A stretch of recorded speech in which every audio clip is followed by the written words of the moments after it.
चलिए chapter number 7 issue और issue and forfeiture of shares. CBSE में या किसी भी एग्जाम में नॉर्मली ये चैप्टर 15 मार्क्स की वेटेज रखते हैं और बहुत इजी चैप्टर है। सारे क्वेश्चन एक ही पैटर्न पे भगने वाले हैं अगर एक बार समझ में आ जाए तो। जब कंपनी शेयर इशू करते हैं तो शेयर को इशू करने की कंपनी के दो पर्पस हो सकते हैं, ठीक है जी। एक पर्पस होता है कैश पर्पस और एक पर्पस होता है other than cash purpose. Cash purpose में कंपनी का मतलब ये होता है कि कंपनी शेयर देती है और पैसा ले लेती है, शेयर दिया पैसा लिया, ठीक है जी। और other than cash purpose company का पर्पस ये होता है कि शेयर दिया बट पैसा नहीं लेना, पैसे के बदले कंपनी कुछ और, दैट मीन्स कुछ एसेट्स वगैरह लेती है, बिजनेस एक्वायर करती है। अब बात करते हैं फिलहाल कैश पर्पस की। कैश पर्पस कंपनी का मतलब ये है शेयर देना पैसा लेना। तो पैसे लेने के भी कंपनी के दो तरीके हैं। हर कोई जैसे हम किसी स्कूटी वगैरह को परचेस करते हैं तो स्कूटी परचेस करने के दो तरीके होते हैं ना, कि शोरूम में गए पैसा दिया स्कूटी ली। ये ऐसा भी तरीका होता है कईयों की जेब में पैसा नहीं होता तो क्या करते हैं वो कि स्कूटी ली और पैसे टुकड़ों में दे रहे हैं। तो यहाँ पर वही वाली बातें आती हैं कि होता है लमसम, एक हाथ में एक बार में पूरा शेयर लिया और पूरे पैसे दिए, ठीक है जी। इंस्टॉलमेंट में क्या होता है कि शेयर लिया और पैसे धीरे धीरे दे रहे हैं। ये डिपेंड करता है कंपनी के ऊपर, हमारे ऊपर डिपेंड नहीं करता। कंपनी किस तरीके से पैसा लेना चाहती है। कंपनी एक बार में पैसा लेना चाहती है तो लमसम, कंपनी टुकड़ों में लेती है इंस्टॉलमेंट। कंपनी की मर्जी होती है कंपनी कैसा पैसा चाहती है। इंस्टॉलमेंट के अंदर दो तीन तरीके की इंस्टॉलमेंट आती हैं, एक एप्लीकेशन, एक अलॉटमेंट और एक आती है आपकी कॉल मनी। एक आती है आपकी कॉल मनी, ठीक है ना। Application, allotment and call money. पहली एप्लीकेशन का नाम, पहली इंस्टॉलमेंट का नाम एप्लीकेशन होता है। एप्लीकेशन मतलब अर्जिया। इसमें क्या होता है, सामने वाला बंदा जो कंपनी की शेयर खरीदना चाहता है वो कंपनी के पास आता है और कहता है हे कंपनी माते ये लो मेरा पैसा, मतलब एप्लीकेशन का पैसा, और मुझे शेयर देने की कृपा करें। मतलब वो रिक्वेस्ट करता है, शेयर मांगता है। अब कंपनी शेयर देगी या नहीं देगी वो कंपनी के हैंड पे डिपेंड करता है, कंपनी की मर्जी होती है। एक एग्जांपल की मैं बात करता हूँ।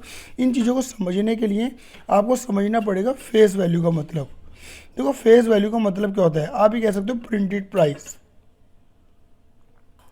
अगर आपको समझना है तो आप ये भी कह सकते हो जैसे किसी प्रोडक्ट के ऊपर एमआरपी लिखी होती है ना, तो आप उस तरीके से भी समझ सकते हो। फेस वैल्यू का मतलब होता है जो कि शेयर के ऊपर प्रिंटेड प्राइस है, वो 10 रुपये 50 रुपये 100 रुपये कुछ भी हो सकता है, ठीक है ना। अब मान के चलते अगर कंपनी की फेस वैल्यू कितनी है शेयर की, वो 10 रुपये पर शेयर है, 10 रुपये पर शेयर है 10 रुपये पर शेयर है, ठीक है जी। और एक होता है इशू प्राइस। इशू प्राइस ये भी ज़रा मीनिंग समझना बड़ा ज़रूरी है। इशू प्राइस का मतलब होता है कि कंपनी कितने में शेयर दे रही है। ये दोनों बातें अलग अलग हैं। अगर कंपनी 10 का शेयर 10 में भी दे सकती है, कंपनी 10 का शेयर 12 में भी दे सकती है। देखो इसको बोलते हैं फेस वैल्यू, इसको बोलते हैं फेस वैल्यू 10 रुपये। बट ये है आपका इशू प्राइस, 10 का शेयर 10 में दे रही है, 10 का शेयर 12 में दे रही है। इसको हम टेक्निकली अपनी भाषा में बोलते हैं एट पार, और इसको हम बोलते हैं एट प्रीमियम। एट पार और एट प्रीमियम, क्लियर है। एट पार और एट प्रीमियम, एट पार और एट प्रीमियम बोलते हैं। हम एट पार के अकॉर्डिंग एग्जांपल बनाते हैं कि 10 का शेयर कंपनी 10 में दे रही है, मतलब 10 का शेयर देगी और 10 रुपये लेगी। लेकिन कंपनी 10 रुपये एक साथ नहीं ले रही। कंपनी ने बोला कि पहले मैं 2 रुपये लूँगी, फिर 3 रुपये लूँगी, फिर 3 रुपये लूँगी, फिर 2 रुपये लूँगी। मतलब कंपनी क्या कर रही है, उन पैसों को टुकड़ों में ले रही है, जिसे हम क्या बोलते हैं, इंस्टॉलमेंट सिस्टम बोलते हैं। क्या बोलते हैं, इंस्टॉलमेंट सिस्टम बोलते हैं। अब इंस्टॉलमेंट सिस्टम में मैंने क्या बोला कि पहली इंस्टॉलमेंट का नाम हमेशा क्या रखेंगे हम, एप्लीकेशन। मतलब ये 2 रुपये एप्लीकेशन के हुए, और दूसरी इंस्टॉलमेंट का नाम क्या होगा, अलॉटमेंट, और जो बाकी बचे उन्हें बोलते हैं कॉल। अब बेटे इसको बोलेंगे हम फर्स्ट कॉल और इसको हम बोलेंगे फाइनल कॉल। आप फाइनल कॉल को सेकंड एंड फाइनल कॉल भी बोल सकते हो, लेकिन इसे खाली सेकंड कॉल मत बोलना, क्योंकि अगर आपने इसे सेकंड कॉल प्रोनाउंस करा तो सेकंड कॉल प्रोनाउंस करने का मतलब ये हुआ कि थर्ड कॉल भी होगी। बट अगर आपने इसे बोला ना second and final, that means last है, इसके बाद कुछ नहीं है, ठीक है ना। देखो टोटल करो, कंपनी कितने रुपये ले रही है, 10 रुपये। अब देखो अगर हमें कंपनी से शेयर चाहिए ना, तो कंपनी कहती है अगर तू मुझसे शेयर खरीदना चाहता है तो पहले तू मुझे 2 रुपये दे, फिर मैं सोचूंगी कि तुझे शेयर दूँ या ना दूँ। मान लो फिर कंपनी तुम्हें शेयर देती है, तो कंपनी जैसे तुम्हें शेयर देगी 2 रुपये लेने के बाद कंपनी तुरंत क्या डिमांड करेगी, 3 रुपये की डिमांड करेगी। समझ गए, मतलब शेयर पहले कंपनी तुमसे 2 रुपये लेगी, फिर सोचेगी शेयर दूँ ना दूँ, फिर शेयर देगी, और जैसे ही शेयर देगी कंपनी आपसे 3 रुपये की डिमांड करेगी, फिर कंपनी को आप 3 रुपये दोगे, फिर ये सिलसिला शुरू हो जाएगा। कंपनी बाद में आपसे 3 रुपये और 2 रुपये कॉल करेगी, ठीक है ना। चलते हैं आगे, ये क्लियर हुआ आपका। Application, allotment and call money. देखो कंपनी किसी भी पैटर्न पे इशू कर रही हो, लमसम पे दे रही हो या इंस्टॉलमेंट पे दे रही हो या अदर देन कैश पर्पस पे दे रही हो, कंपनी इशू दो तरीके से ही करती है, ठीक है ना। या तो कंपनी इस शेयर को एट पार पे देगी, मतलब इक्वल टू फेस वैल्यू, मतलब 10 का शेयर 10 में, ठीक है ना, या कंपनी एट प्रीमियम पे देगी, मतलब 10 का शेयर 12 में, 10 का शेयर 12 में, मतलब ज़्यादा में, मोर देन फेस वैल्यू, ठीक है नी, इक्वल टू फेस वैल्यू 10 का 10 और 10 का 12, मोर देन फेस वैल्यू, वो 11 12 13 हो सकता है क्वेश्चन। या अदर देन कैश पर्पस में जाएंगे तो भी कंपनी ऐसे दे सकती है, एट पार पे भी दे सकती है और एट प्रीमियम पे भी दे सकती है। क्लियर है। देखो ये एक क्वेश्चन आना जायज़ है, ये क्वेश्चन आएगा ही आएगा, but other than cash purpose क्योंकि डेवेंचर के अंदर भी सिखाया जाता है तो जनरली ये क्वेश्चन डेवेंचर से फंसने के ज़्यादा चांसेस होते हैं। पैटर्न कुछ नहीं है, जो एंट्री वहाँ बन रही है वही एंट्रियाँ वहाँ बन रही होती हैं, बस जहाँ शेयर्स होता है वहीं पे डेवेंचर आ जाते हैं और कोई बहुत बड़ा अंतर नहीं आता। यहाँ से क्वेश्चन फंसता है वो फंसता है कैश पर्पस में, और वो भी इंस्टॉलमेंट के अंदर विथ 4 फीचर, ठीक है। तो आज जरा हम थोड़ा सा लेक्चर वगैरह लेते हैं, उसके बाद हम क्या करते हैं, थोड़ी टर्म्स वगैरह सीखते हैं, उसके बाद हम क्वेश्चंस की तरफ आगे बढ़ेंगे।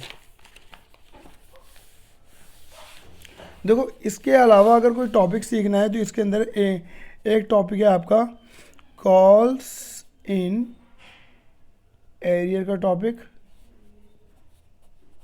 और एक टॉपिक है आपका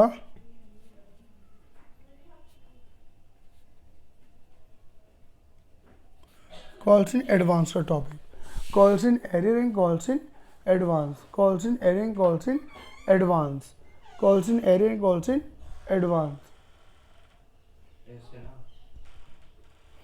calls in arrear and calls in advance, ठीक है जी। देखो कॉल्स इन एरियर का मतलब क्या हुआ, कॉल्स इन एरियर का मतलब मान लीजिए ये है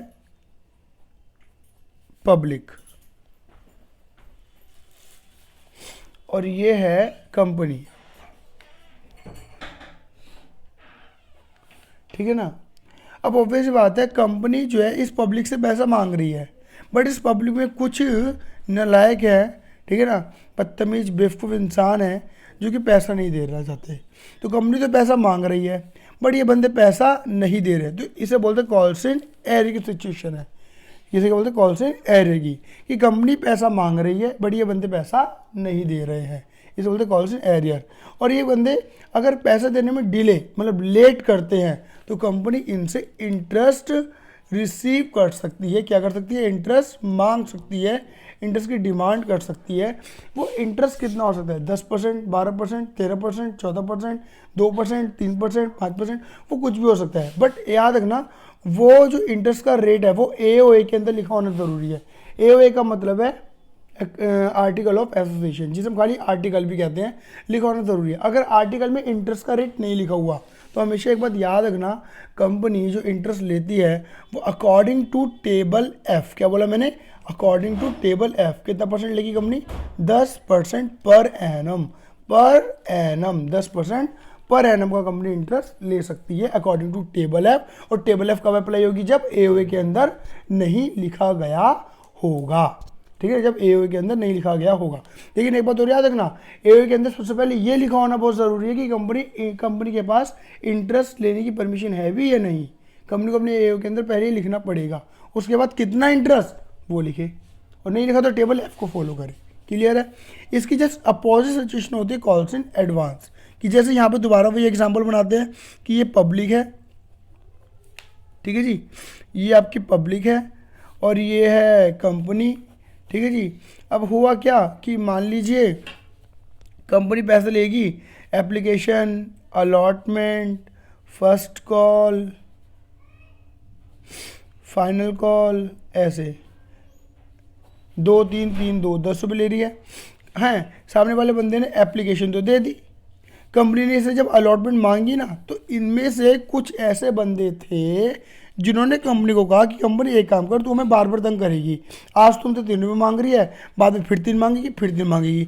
तो इनमें तो कुछ बंदों ने करा क्या, इनमें तो कुछ बंदों ने ये करा कि जब कंपनी ने अलॉटमेंट के 3 रुपये मांगे, अलॉटमेंट के 3 रुपये मांगे, तो इन्होंने क्या करा, फर्स्ट कॉल का भी पैसा दे दिया और फाइनल कॉल का भी पैसा यही दे दिया, मतलब ये 3 और 2, मांगे नहीं है कंपनी ने इनसे ये वाले रुपए, लेकिन उन्होंने पहले पकड़ा दी, इसे हम बोलते कॉल्स इन एडवांस। ये बड़े अच्छा इंसान है, बड़े धर्मात्मा आदमी निकले इन्होंने कंपनी को पहले ही पैसे दे दिया, तो कंपनी खुश होगी। जब मोकेम्बो खुश होता है तो कंपनी इनको इंटरेस्ट पे कर सकती है, कितना परसेंट, जितना वो चाहती है, 2 3 4, बट वो एओए के अंदर लिखा होना ज़रूरी है, और एओए से परमिशन की भी ज़रूरत होती है। अगर एओए के अंदर नहीं लिखा तो कंपनी टेबल एफ को फॉलो करते हुए टेबल एफ को फॉलो करते हुए कंपनी 12% पर एनम का इंटरेस्ट देगी। याद रखना, कंफ्यूज मत होना, कंपनी 10% इंटरेस्ट लेती है, 12% देती है, कम लेती है ज़्यादा देती है। बच्चे बहुत कंफ्यूज होते हैं इनमें, ठीक है। कम लेगी और ज़्यादा देगी, मतलब कंपनी लॉस कर रही है, बात खत्म हो जाती है इसमें, ठीक है जी। ये वो आपका कॉल्स इन एरियर और कॉल्स इन एडवांस का कॉन्सेप्ट, ठीक है जी। एक नॉर्मल लेक्चर आपको हो गया। और अब सवाल पैदा करते हैं कि 4 फीचर क्या होता है, सुनते रहो। 4 फीचर क्या होता है ये भी समझो जरा। 4 फीचर, देखो एक बात याद रखना, जो 4 फीचर है ना, ये निकला एरियर से ही है, ये निकला एरियर से है। ऑब्वियस सी बात है, जिन लोगों ने तुम्हारे साथ बदतमीजी कर दी, तुम्हें छेड़ा है ना, अगल बगल तुम्हारे हाथ लगाया, ठीक है जी, तो उन लोगों से तुम रिवेंज लेते हो, बदला लेते हो। तो कंपनी भी यही काम कर रही है कि जिन लोगों से कंपनी ने पैसा मांगा, ठीक है जी, और जो कंपनी के शेयर होल्ड करके बैठे और पैसा दे नहीं रहे, तो बदतमीजी तो वो कर ही रहे हैं कंपनी के साथ। तो कंपनी उनसे क्या करती है, उनके मुंह पे 2 गाल होते हैं, तो दोनों गालों पे एक एक रैप्टा मारती है, ठीक है ना। तो एक रैप्टे से तो क्या करती है, उनसे शेयर छीन लेती है, दूसरे रैप्टे से क्या करती है, जो उनके हाथ में पैसा है, ठीक है, सॉरी, जो कंपनी ने उनसे ऑलरेडी पैसा ले रखा होता है, वो पैसा वापस नहीं करती।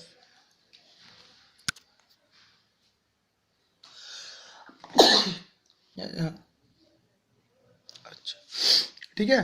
तो इसमें क्या होता है, 4 फीचर का मतलब होता है, जिसे जनरली भाषा में आपको कहते हैं कि कैंसिल ऑफ शेयर, ठीक है ना, या फिर शेयर को छीनना, ठीक है, कैंसिल कर देना, ये एक ही बात है, कोई बड़ी बात नहीं है। इसमें क्या होता है, बस यह मान के चलना, जो शेयर होल्डर है, और शेयर होल्डर कौन से, मैं बता दूं आपको, बड़ा बड़ा लिख रहा हूँ, बड़ा बड़ा, ठीक है जी, बड़ा बड़ा क्या लिख रहा हूँ, डिफॉल्टेड शेयर होल्डर, डिफॉल्टेड मतलब वो बंदे जिन्होंने कॉल्स इन एरियर करा हुआ है, कॉल्स इन एरियर करा हुआ है, वो बंदे जिन्होंने पैसा नहीं दिया, उनके 2 लॉस होते हैं, मतलब उनमें कह रहे हैं कंपनी 2 रैप्टे 2 तमाचे मारती है, ठीक है जी। एक तो उनके हाथ से शेयर चले गए, शेयर लॉस हो गए, और दूसरा उनके हाथ से क्या लॉस हुआ, दूसरा उनके हाथ से लॉस्ट हुआ पैसा, अमाउंट। उन्होंने कुछ ना कुछ पैसा कंपनी को पहले से दे रखा होगा, और वो पैसा कंपनी उनको वापस नहीं करती, उनसे छीन लेती है, और यही पैसा कंपनी के लिए क्या बन जाता है, एक तरीके से प्रॉफिट, ये बन जाता है, जिसे आप ना शेयर 4 फीचर के नाम से, ठीक है ना, क्रेडिट करते हो। कई बच्चों को पता होगा, कईयों को नहीं पता होगा, ये कैसे करते क्रेडिट सीख लेंगे हम एक साथ, ठीक है। आइए आगे बढ़ते हैं, ठीक है। अब एक बात और समझना बेटा जी, मैं ज़रा आज आपको बेसिक एंट्रियाँ, मतलब एंट्री सारी कवर कर देता हूँ, फिर कल से हम क्वेश्चंस को भी कवर करना शुरू करेंगे, ठीक है ना। चलिए, तो देखो पहले तो मैं आपको दिखा दूँ बेसिक एंट्री। बेसिक एंट्री मतलब हमेशा एट पार पे होती हैं, ठीक है, हमेशा एट पार पे होती है बेसिक एंट्रियाँ। देखो, एप्लीकेशन,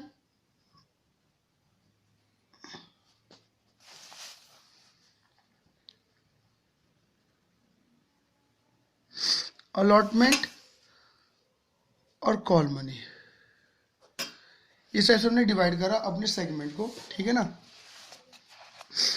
देखो हमेशा याद रखना, किसी भी इंस्टॉलमेंट के अंदर, शुरू हो गई, चलो, तो देखो जी, इंस्टॉलमेंट, हर इंस्टॉलमेंट के अंदर 2 एंट्री बनती हैं बेटा, एक होती है ड्यू एंट्री, और एक होती है रिसीव एंट्री, देखो कंपनी जो है वो एक ऑथराइज भिखारी है, मतलब कंपनी, पब्लिक कंपनियां जो होती हैं, वो पब्लिक कंपनियां ऐसी कंपनी होती है जिन्हें सरकारी मान्यता प्राप्त है कि आप पब्लिक से पैसा ले सकते हो।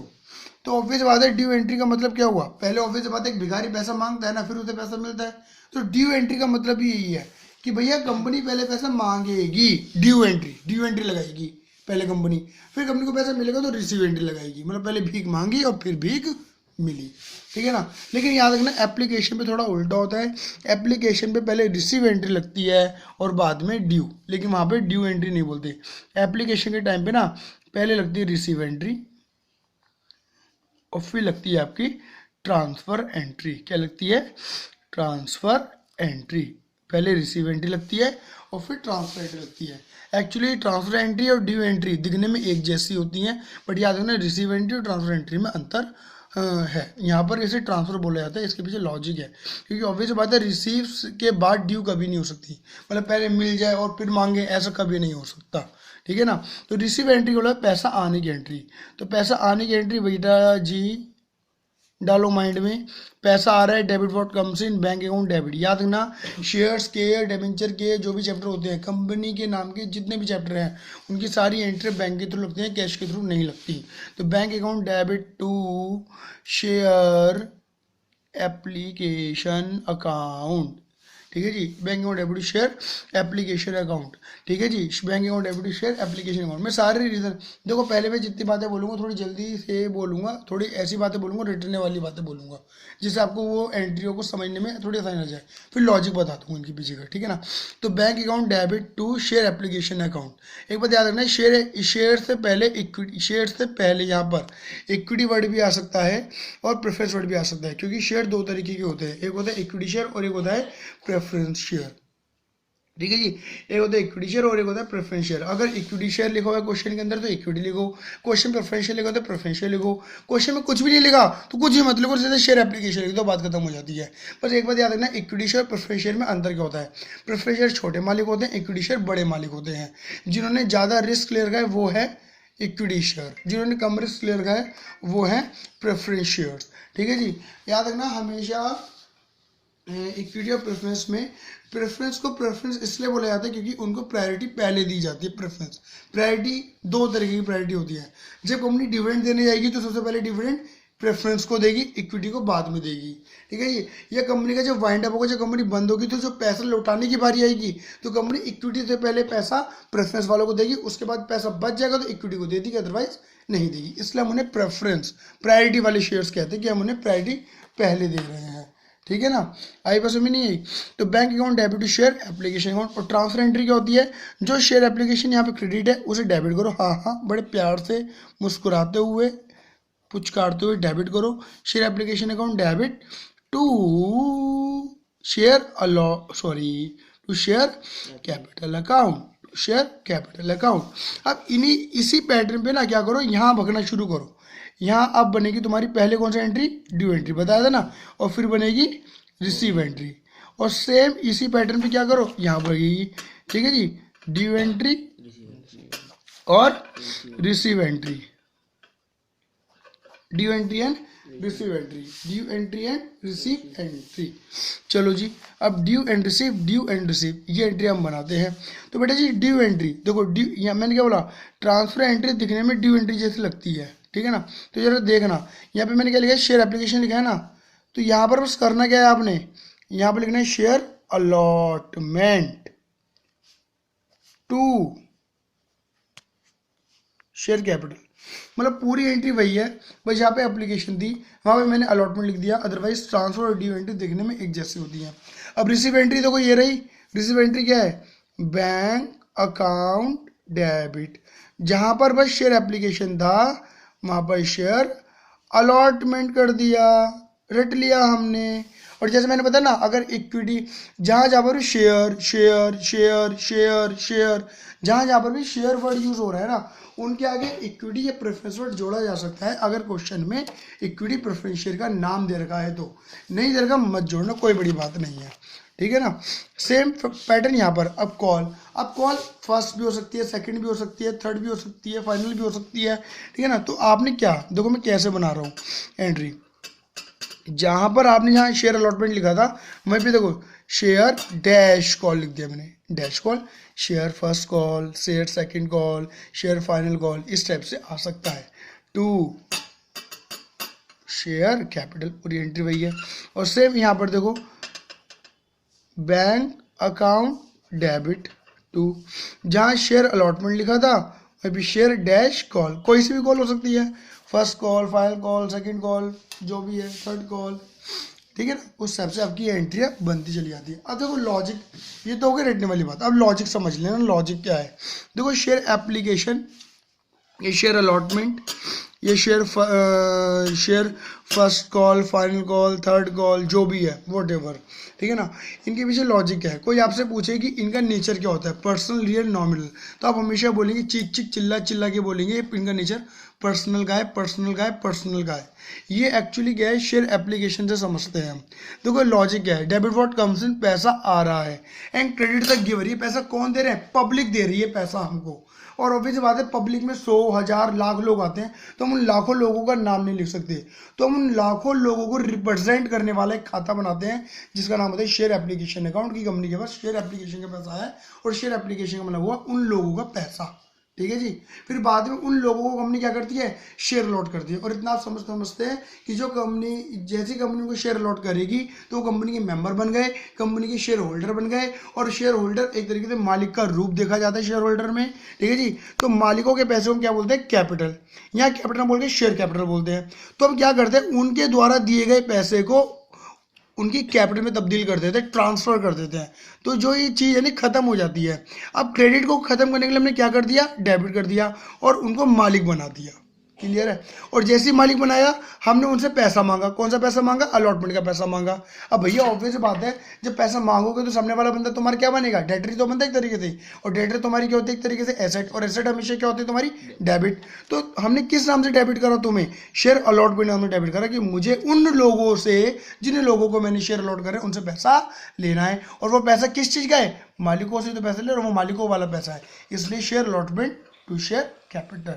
और जैसे वो बंदे मुझे पैसा देते हैं तो बैंक अकाउंट डेबिट पैसा आया, और डेटर खत्म हो गए, डेटर होते डेबिट, डेबिट को खत्म करने कर दिया मैंने क्रेडिट। ये लॉजिक्स है जिनकी व्यापी एंट्रियाँ चलती रहती हैं, ठीक है ना। तो ये तो ही बेसिक एंट्री। अब मान के चलो अगर यही क्वेश्चन एट प्रीमियम पे होता, यही क्वेश्चन एट प्रीमियम पे होता, तो एट प्रीमियम का मतलब क्या है कि 10 का शेयर कंपनी 12 में दे रही है, 10 का शेयर 13 में दे रही है। हम मान लेते कंपनी 10 का शेयर 12 में दे रही है, 10 का शेयर 12 में, मतलब कंपनी 2 रुपये एक्स्ट्रा ले रही है। तो देखो मैंने क्या करा, यहाँ पे 10 का शेयर कंपनी 10 में दे रही है, और यहाँ पे 10 का शेयर कंपनी 12 में दे रही है। अंतर क्या आ रहा है इसमें और इसमें, इसमें सिर्फ अंतर अगर आ रहा है तो वो सिर्फ 2 रुपये के तो अंतर आ रहा है, सिर्फ 2 रुपये के तो अंतर है। देखो 10 का शेयर 10 में, तो 10 रुपये की एंट्री क्या लगेंगी, ये रही, देख लो भैया 10 रुपये की एंट्री ये रही, ठीक है जी। 10 रुपये की बात है सिर्फ 2 रुपये की, कि 2 रुपये की एंट्री क्या लगेगी, इस 2 रुपये को बोलते हैं एक्स्ट्रा पैसा, इसे बोलते हैं प्रीमियम का पैसा। अब सवाल ये पैदा होता है कंपनी प्रीमियम का पैसा कहाँ मांग रही है। देखो कंपनी प्रीमियम का पैसा एप्लीकेशन पे भी मांग सकती है, अलॉटमेंट पे भी मांग सकती है, कॉल पर भी मांग सकती है, जहाँ कंपनी की मर्जी होगी कंपनी वहाँ पैसा मांगेगी। लेकिन अगर क्वेश्चन में कुछ भी नहीं लिखा हुआ, अगर क्वेश्चन में कुछ भी नहीं लिखा हुआ कंपनी प्रीमियम का पैसा कहाँ मांग रही है, तो हम बोलेंगे कि कंपनी पैसा अलॉटमेंट पे मांग रही है। और हम पता क्या करेंगे, जो अलॉटमेंट की ड्यू एंट्री है ना, उसी के अंदर ही क्या लिख देंगे, सिक्योरिटी प्रीमियम रिजर्व, SPR, ठीक है जी। ऐसा भी हो सकता है, मतलब 2 रुपये से एंट्री लग जाएगी, 2 रुपये से, ठीक है ना। ऐसा भी हो सकता है कि कंपनी 1 रुपये एप्लीकेशन पे मांग रही हो और 1 रुपये अलॉटमेंट पे। तो देखो एप्लीकेशन की ट्रांसफर एंट्री है, तो यहाँ पर SPR आ जाएगा 1 रुपया, और यहाँ पर आ जाएगा 1 रुपया, ऐसे 1 रुपये अलग अलग एंट्री लग जाएगी। मतलब ये मतलब कहने का मतलब ये है कि जहाँ पर भी क्वेश्चन बोलेगा हमें वहाँ पर SPR को क्या करना है, क्रेडिट करना है ड्यू एंट्री के अंदर। कौन सी एंट्री के अंदर, सॉरी, ड्यू एंट्री के अंदर आपको क्रेडिट करना पड़ेगा, समझ गए। जहाँ पे क्वेश्चन बोलेगा और क्वेश्चन कहीं नहीं बोलेगा तो अलॉटमेंट की ड्यू एंट्री में क्रेडिट, अलॉटमेंट की ड्यू एंट्री में क्रेडिट। याद रखना, मैं दोबारा बोल रहा हूँ, SPR को हम ड्यू एंट्री में क्रेडिट करते हैं, SPR को ड्यू एंट्री में क्रेडिट करते हैं जहाँ क्वेश्चन बोलेगा। जहाँ क्वेश्चन कुछ नहीं बोलेगा तो अलॉटमेंट में क्रेडिट कर देंगे अपने आप से। चले आगे, हाँ जी। अब आगे बढ़ते हैं। तो आगे बढ़ने के लिए हमारे पास है, हम कॉल्स इन एडवांस को बाद में पकड़ेंगे, हम पहले आज कॉल्स इन एरियर को डील कर लेते हैं।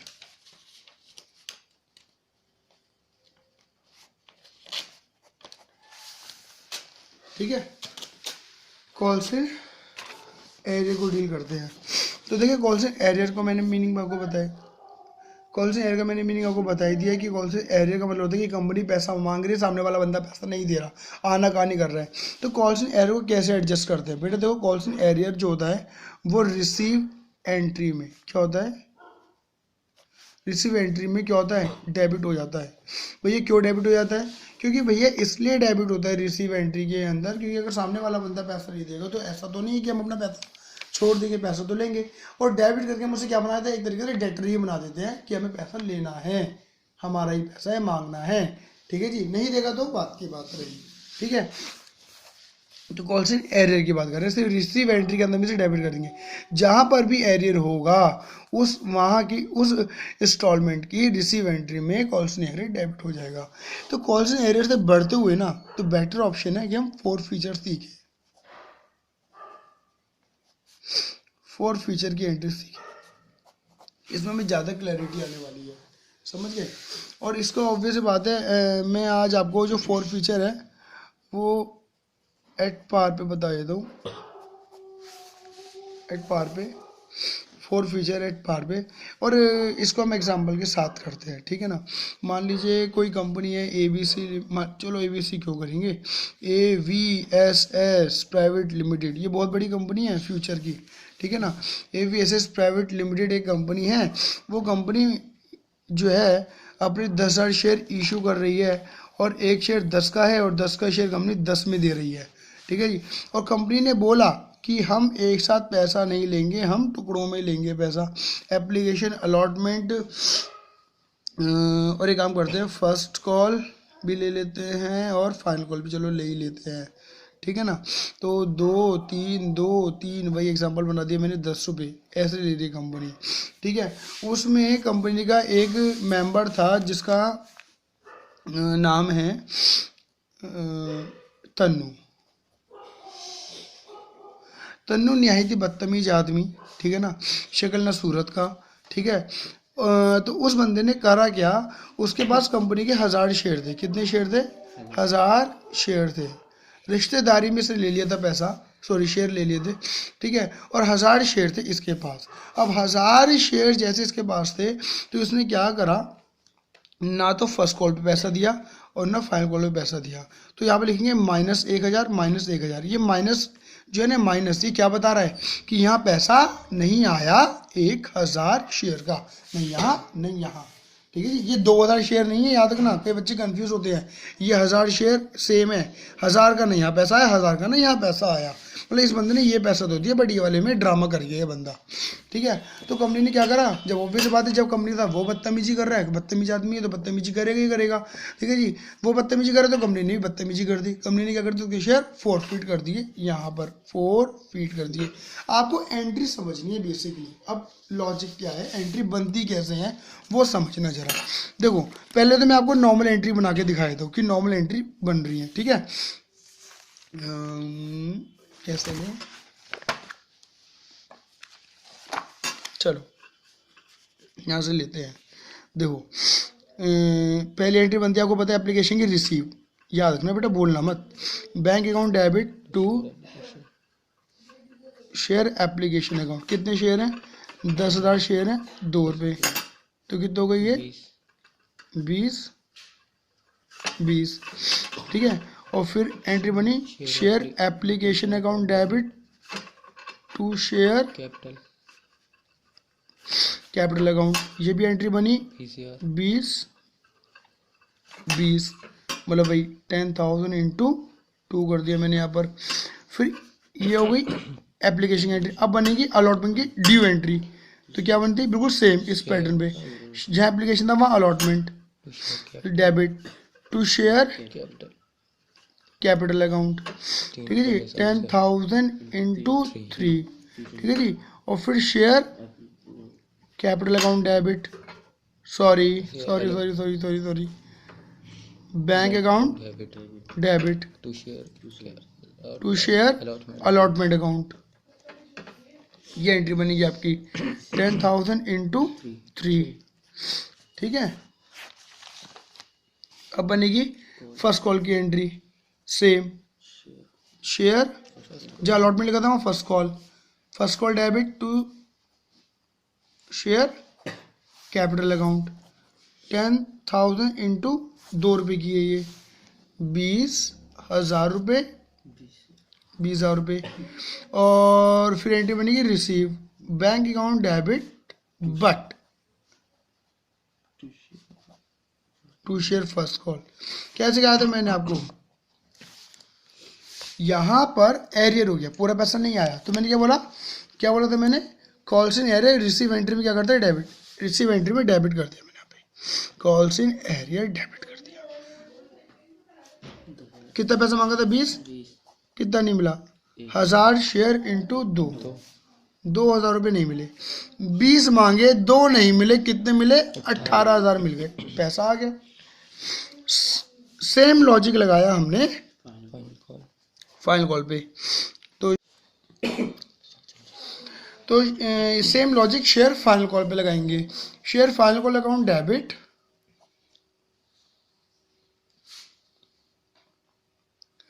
To share capital account.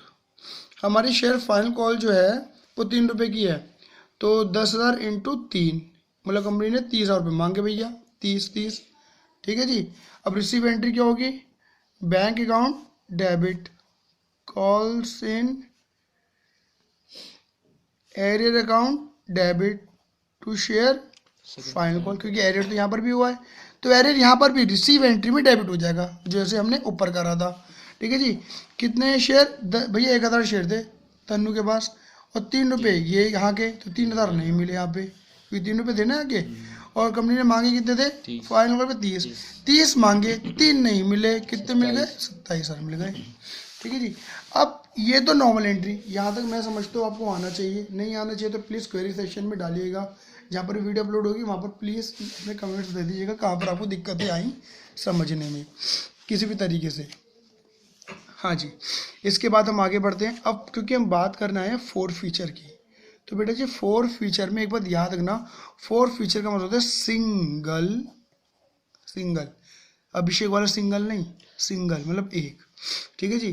Single reverse entry of issue of shares, single reverse entry of issue of shares मतलब ये कि आपने इशू के टाइम पे कितनी एंट्री बनाई है, 1 2 3 4 5 6 7 8, ये इशू के टाइम की एंट्रियां हैं। इन 8 एंट्री के बराबर की सिंगल एंट्री, एक एंट्री, पहली बात, वो भी रिवर्स मतलब उल्टी वाला क्या हुआ, जो यहाँ और यहाँ डेबिट था यहाँ क्या कर देना क्रेडिट, और जो यहाँ क्रेडिट था यहाँ क्या कर देना डेबिट। आई बस नहीं, ये कहानी करना है, उल्टा करना है कहानी को। तो जैसे कि अब शुरू करते हैं, ठीक है, क्योंकि शेयर 4 फीचर वाला बंदे को बाहर कर रहे हैं, अपने मेंबर से मालिकाना छीन रहे हैं, भगा रहे हैं कि दफा हो जाए, तू हमारे लायक नहीं है, ठीक है ना। मतलब कुल मिला के देखा जाए तो तलाक हो रहा है यहाँ पर, और कुछ नहीं हो रहा, ठीक है जी। तो हो क्या रहा है, देखो यहाँ पे तुमने शेयर कैपिटल क्या करा है, शेयर कैपिटल क्रेडिट करा है, तो शेयर कैपिटल को यहाँ कर देंगे debit, share capital account debit, ठीक है जी। और किस बंदे के साथ बदतमीजी करी, जिस बंदे ने पैसा नहीं दिया, और जिस बंदे ने पैसा नहीं दिया तो आपने क्या करा था, कॉल्स इन एरियर डेबिट करा था, तो यार कॉल्स इन एरियर को डेबिट को खत्म होने क्या कर दो क्रेडिट, ठीक है जी, क्या कर दो credit, calls in arrear credit. आई बस अभी नहीं आई, ये कर देना आप क्रेडिट, ठीक है। और जब बंदे ने पैसा दिया था तो पैसा कहाँ आ रहा था, बैंक में यहीं आ रहा था, क्योंकि ऑब्वियस बात है, मैंने क्या बोला, उसने ये नहीं दिया, उसने ये वाला पैसा नहीं दिया, मतलब ये वाला पैसा तो दे दिया, और जब इन्हें ये पैसा दिया होगा तो वो पैसा गया कहाँ होगा, बैंक में, और बैंक में क्या हुआ होगा, डेबिट हुआ होगा, तो डेबिट को खत्म करने क्या कर देंगे क्रेडिट। बट हमने यहाँ पर एक गलती कर दी, क्योंकि मैंने अभी आपको ये सिखाया था कि कंपनी 2 तमाचे मारती है कि शेयर तो छीन रही है लेकिन कंपनी उसको पैसा वापस नहीं करती। और मैंने अगर बैंक क्रेडिट कर दिया तो बैंक क्रेडिट का मतलब हुआ क्रेडिट व्हाट गोज आउट, मतलब पैसा दे दिया, जबकि कंपनी पैसा नहीं देती। तो यहाँ पर बैंक को क्रेडिट नहीं करना क्योंकि कंपनी पैसा नहीं देती। यहाँ कंपनी के लिए क्या हो गया, क्योंकि कंपनी पैसा नहीं दे रही, कंपनी के लिए हो गया प्रॉफिट, और प्रॉफिट होता है क्रेडिट शेयर फॉर फ्यूचर के नाम से। आई बस समझ गई। Share capital account debit to calls arrear to share for future, to share for future, बस उस नाम से ये क्रेडिट हो जाता है और कुछ भी लॉजिक नहीं है। ठीक है ना, आगे चलते हैं। आप कहोगे कि आपने ये वाले अकाउंट तो छोड़ दिए, आपने शेयर एप्लीकेशन, शेयर अलॉटमेंट, इनको मैंने क्यों छोड़ा, क्योंकि खुद देखो शेयर एप्लीकेशन कितने से क्रेडिट हो रहा है, 20,000 से क्रेडिट हो रहा है, और ये डेबिट कितने से हो रहा है, 20,000 से। तो ये अकाउंट डेबिट भी हुआ और क्रेडिट भी हुआ, तो इन्हीं लोग खत्म हो गया। Same share allotment account, share allotment account यहाँ पर भी 30 आएगा, यहाँ पर भी 30 आएगा, और यहाँ पर भी 30 आएगा, यहाँ पर भी 30 आएगा। तो जितने से डेबिट हो रहा है उतने से क्रेडिट हो रहा है, 0 हो गया। सेम शेयर फर्स्ट कॉल, जितने का डेबिट है उतने का क्रेडिट है, 0 हो गया। जितने फाइनल कॉल, जितने का डेबिट है उतने का क्रेडिट है, 0 हो गया। ये अकाउंट ऑटोमेटिक क्या हो गए, 0 हो गए। अब एक जो जिन खातों को मैंने काटे हैं ना, इनको छोड़ दो और खाली देखना कितने अकाउंट निकल कर आएंगे, 3 अकाउंट निकल कर आएंगे। शेयर कैपिटल का अकाउंट निकल कर आएगा, यहाँ क्रेडिट था डेबिट कर दिया। कॉल सेंटर का अकाउंट निकल कर आएगा, यहाँ डेबिट था क्रेडिट कर दिया। और बैंक, यहाँ डेबिट था बट यहाँ बैंक क्रेडिट नहीं करते क्योंकि हम पैसा वापस नहीं। ये बात क्लियर हो गई। अब देखो अमाउंट भरनी शुरू करते हैं। यहाँ पर हम कहते हैं कि कॉल्ड अप अमाउंट आती है, क्या आती है, कॉल्ड अप अमाउंट। देखो कॉल्ड अप अमाउंट निकालना बड़ा आसान है। कॉल्ड अप अमाउंट का मतलब होता है कितने रुपए की एंट्री लग गई है, और कंपनी पूरी 10 रुपये की एंट्री लगा चुकी है, मतलब कंपनी पूरी 10 रुपये मांग चुकी है। कितने शेयर थे तन्नू के पास, 1,000 से, तो कितने शेयर छीने, 1,000 शेयर छीने। तो यहाँ पर तन्नू ने कितने शेयर छीने थे, 1,000 शेयर छीने थे। तो 1,000 इंटू कितने रुपये मांगे, 10 रुपये मांगे थे, अभी कह रहा था ना कॉल्ड अप। तो मतलब कंपनी कह रही है कि इससे हम बंदे से पूरे 10 रुपये मांग चुके हैं। एरियर, बंदे ने पैसा नहीं दिया, इधर देखो कितने रुपये नहीं दिया, 2, और यहाँ का 3, 2 और 3 5, तो कितने देंगे, 1,000 इंटू 5 है ना, मतलब 5,000 रुपये। मतलब बंदा 10 मांगा, हमने बंदे से 5 उसने नहीं दिए, तो कितने दे दिए, 5। और जो वो 5 दे चुका ना, हमने वापस नहीं करे, हमने उसके गुलछड़े उड़ा दिए, मजे ले लिए। ठीक है जी, आगे चलते हैं। अब कंपनी जो शेयर छीनती है ना, कंपनी उन शेयर्स को कंपनी किसी और को बेच सकती है, याद रखना। तो बेचने की एंट्री क्या बनेगी, bank account debit share for future account debit to share capital account. बेटा जरा समझना, जरा थोड़ा दिमाग लगाने की ज़्यादा जरूरत है यहाँ पर, क्योंकि यहाँ पे काफ़ी सारी बातें मैं आपको बोलने वाला हूँ। देखो जी, अब कंपनी ने 10 का कंपनी ये शेयर बेच रही है, पूरे 1,000 शेयर है, 1,000 इंटू, यहाँ पेड अप लेते हैं हमेशा, याद रखना। अगर पेड अप के बारे में कुछ नहीं दे रखा ना, तो हमेशा याद रखना जो कोल्ड अप है वही पेड अप मान लेना, बात खत्म करना, क्लियर है। तो यहाँ पेड अप 10 रुपये है, कंपनी 10 का शेयर कंपनी बेच कितने में रही है, मान लीजिए 8 में बेच रही है। कितने बेच रही है, 8 में, मतलब 8,000 में एक तरीके देखा जाए तो, मतलब 10 का शेयर 8 में जा रहा है, कंपनी को लॉस कितना हो रहा है, 2,000 का। लेकिन तो एक बार मैं दोबारा से री इशू की एंट्री बोल देता हूँ, वीडियो इंटरप्शन हो रहा था। तो री इशू की एंट्री पे क्या होगा, पैसा आएगा, debit vote comes in bank account debit, share जाएगा टू शेयर कैपिटल। यहाँ पे हमेशा पेडअप आता है। अगर पेडअप के बारे में कुछ नहीं गिवन तो हमेशा मान लेना जो कॉल्ड अप है वही पेडअप बना लेना। तो पेडअप 10 रुपये है, 1,000 शेयर है, जो कंपनी ने शेयर छीने उन्हीं को कंपनी री इशू कर रही है। 1,000 share into 10, company 10,000 share issue कर रही है, 10,000 रुपये के शेयर 1,000 इंटू 8, मान लीजिए 8,000 में दे रही है, तो कंपनी को क्या हो रहा है, 2,000 का लॉस आ रहा है। सवाल ये पैदा होता है कि क्या एक्चुअल में कंपनी को 2,000 का लॉस है, नहीं, क्योंकि ऑब्वियस ही बात है कंपनी ने 5,000 का प्रॉफिट भी तो कमाया था।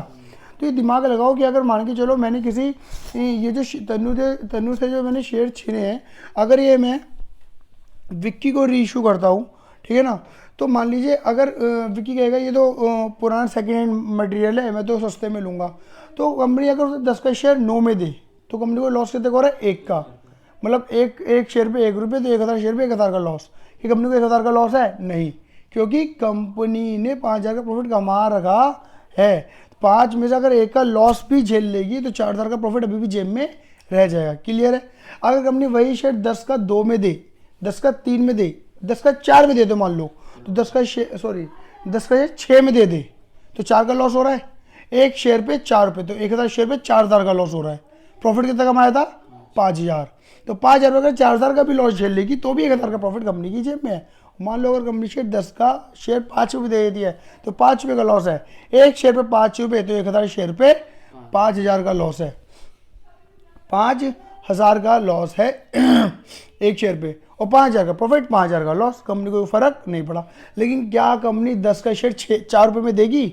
नहीं देगी, क्योंकि कंपनी को 6 रुपये का लॉस हो जाएगा, और एक शेयर पे 6 रुपये, तो 1,000 शेयर पे 6,000 का लॉस, और प्रॉफिट कितने का पाया था? 5,000। कंपनी बर्दाश्त नहीं करेगी। कहने का अभिप्राय यही निकलता है, कहने का मतलब मेरा यही है कि कंपनी फोर फ्यूचर के टाइम पे उतना ही मैक्सिमम लॉस री इशू के टाइम पे उतना ही लॉस झेलेगी जितना उन्होंने फोर फ्यूचर के टाइम पे प्रॉफिट झेला था मैक्सिमम। अब देखो प्रॉफिट कितना झेला था? 5, और लॉस कितना दे रहा? 2। एक्सेप्टेबल है। 3,000 का प्रॉफिट अभी भी जेब में है। तो देखो जी, प्रॉफिट जो बचा हुआ प्रॉफिट है, तो share for future account debit to capital reserve. भैया 5,000 का प्रॉफिट था, 2,000 का खत्म करने के बाद 3,000 का अभी भी जेब में है। क्लियर है जी। चलो इस एग्जांपल में थोड़ा सा और तरीके से ले लेते हैं।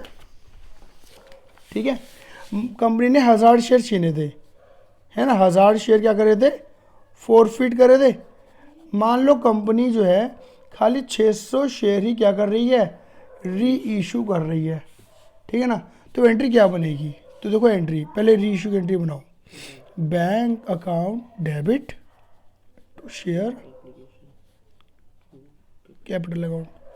भैया 600 शेयर है और 10 का शेयर है एक, मतलब 6,000 रुपये के शेयर, और कंपनी एक शेयर कितने का दे रही है? बताया था ना, 8 रुपये का दे रही है। तो 4,800, तो कंपनी को लॉस कितना हो रहा है? 1,200 का लॉस हो रहा है, जो कि कंपनी क्या करती है? शेयर फॉर फ्यूचर के नाम से डेबिट कर देती है। और दूसरी एंट्री क्या बनती है? शेयर फॉर फ्यूचर अकाउंट, जो बचा हुआ प्रॉफिट होता है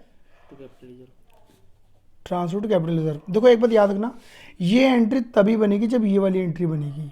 देख लो वही वाली बात है, ये एंट्री तभी बनी है जब ये एंट्री बनी है। मतलब ये एंट्री का नाम है पापा, इसका नाम है बेटा। पापा आ गए तो ही बेटा आएगा, पापा नहीं आएंगे तो बेटा कहाँ से आएगा? ये वाली बात है, अगर पापा आएंगे तो बेटा आएगा, पापा नहीं आए तो बेटा भी नहीं आएगा। क्लियर है। अब देखो जरा समझना, ये एंट्री कितने से बनी? 600 से, तो ये भी एंट्री 600 के अकॉर्डिंग। ये एंट्री कितने से बनी थी? 1,000 शेयर के अकॉर्डिंग, तो ये एंट्री भी 1,000 शेयर के अकॉर्डिंग थी। क्लियर है। देखो बात करते कैसे। यहाँ पे मैं एक वर्किंग नोट बना रहा हूँ, आपको भी एग्जाम में बनाना पड़ेगा। इसका आप नाम देंगे अमाउंट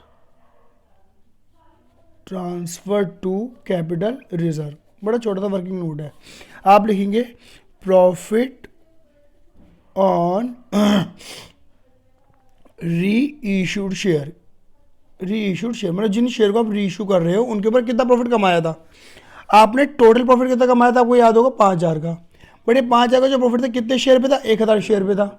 अगर 1,000 शेयर पे 5,000 का प्रॉफिट, तो 600 शेयर पे कितना प्रॉफिट? 1,000 पे 5,000 का, तो 600 पे कितना?